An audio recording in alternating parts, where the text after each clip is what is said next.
যারা মানে সরকারের পক্ষে তখন স্বৈরাচার সরকারের পক্ষে, আমি এই স্বৈরাচারের আগের মুহূর্তটা বলবো না, তখনও প্রমাণ হয়নি সে স্বৈরাচার। যেই মুহূর্তে প্রমাণ হয়েছে সে স্বৈরাচার, একটা শিল্পীদের উচিত না কোনো স্বৈরাচারের পক্ষে থাকা। শিল্পীরা যখন বুঝতে পেরেছে যে এটা স্বৈরাচার সরকার, যখন বাচ্চাদের উপরে আঘাত হয়েছে, তখন কোনো শিল্পীর তাদের পক্ষে যাওয়া উচিত হয়নি, এটা আমি বলবো। আর যারা গেছে তাদের ফল তারা ভোগ করবে, জনগণ তাদের চিনে রাখবে, জনগণ ভুলে যাবে না।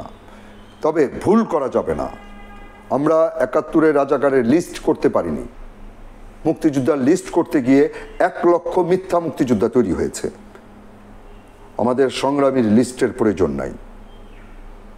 আবু সাঈদ শহীদ হয়েছে, এটা আমরা চোখে দেখেছি।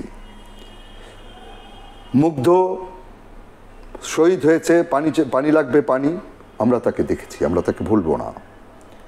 কিন্তু রাজাকার যে কিন্তু ভুলে যাবেন আপনারা, মনে রাখবেন তারা কিন্তু আবার মিশে যাবে, তাদের নামটা লিখে রাখেন।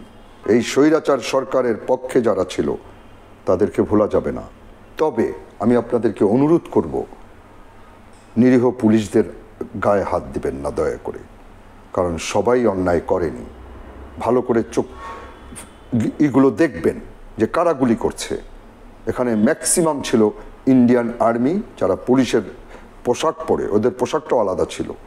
হ্যাঁ, কিছু কিছু বাঙালি পুলিশও এখানে যোগ দিয়েছিল, সেটা পুলিশ বাহিনী খুব ভালো করে চেনে তাদেরকে, পুলিশ বাহিনী তাদেরকে ধরিয়ে দিবে।